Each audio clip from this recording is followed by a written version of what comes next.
Hello guys! Hello Capricorn! Welcome dito sa aking channel, Kapalaran na 888 Capricorn. Alamin natin kung anong messages, vibration, gabay energy para sa inyong lahat. Ito ay general reading para sa lahat. Money, career, financial reading siya. But in general siya ha, hindi sa individual to. So, gamitin mo ang iyong intuition sa panunod and clarify ko lang kung bakit na andyan na yung cards kasi hindi ko pwedeng ipakita yung kamay ko. Siguro mga 2 weeks from now or 1 week from now, okay na yung kamay ko. Okay? So, Capricorn, first card mo dito is life purpose. Second is finding. Okay? So, finding and life purpose. So, yung first two cards mo dyan, pero magkaiba siyang deck, nagsasabi na for the month of February and March, sa usaping pera, mahanap mo yung purpose mo sa buhay. 'Di ba? Like for example, ngayon naghahanap ka ng motivation, iniisip mo ano ba yung purpose ko sa buhay? Ano ba yung kailangan kong gawin? Ano ba yung pwede kong may contribute sa mundo? Or ano ba yung pwede kong maibigay para sa improvement ng sarili ko financially? So, this month, February and March, mahahanap mo kung ano yung gusto mo sa buhay. 'Di ba? Yung parang ang tagal ka nang naghahanap, searching, chasing, parang ganun. Dito sinasabi na parating siya sa buhay mo this February and March kung ano talaga yung nababagay para sa iyo. Okay? 7 of Coins. Kung naghihintay ka ng pera sa kahit saang paraan, may nag-utang sa'yo, umutang sa'yo, merong trabaho ka na kailangan mong singilin, parang ganon, or pwedeng payouts, payments, inheritance, or pwedeng iba loan. Nakikita ko siya dito na kinakailangan mong maghintay, kinakailangan mong maging mapasensya, lalo na sa buwan ng February. Okay? Maging mapasensya ka, plus nandito yung Queen of Cups.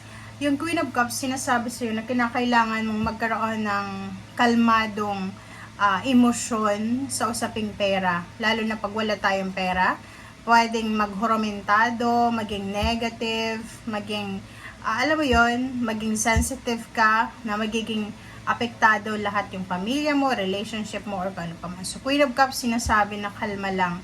Ikalma mo ang iyong sarili, ikalma mo ang iyong buhay, lalo na sa usaping pera kung meron kang hinihintay ngayong buwan na to. Okay? Zero the Fool, 8 of Cups.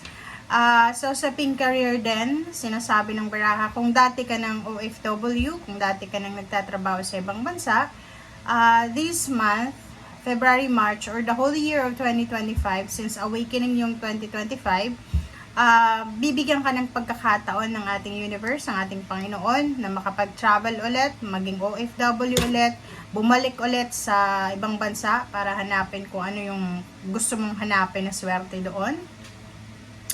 Yung iba dun sa iyo dito, bibigyan kayo ng pagkakataon na makalipat sa ibang career, sa ibang trabaho na talagang swak na swak sa energy nyo.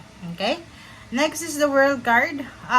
Kung ano man tong sisimulan mo, kung ano man tong plano mo ngayon, it's either business ideas, schooling, mastering of skills, sinasabi dyan sa'yo na magdadala to sa'yo ng positive outcome.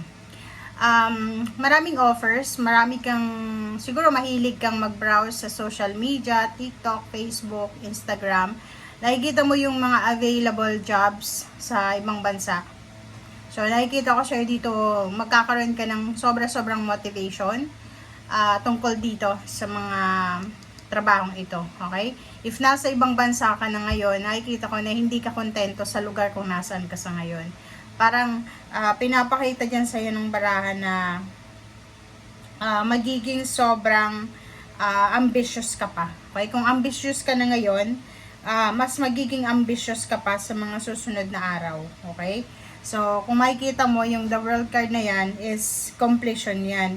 So, kung ano mang ang minamanifest mo ngayon na makukompleto sa buhay mo, makukompleto talaga yan sa tamang panahon. It's either October this year, or 10 months from now, or 10 years, or 10 weeks from now. Okay?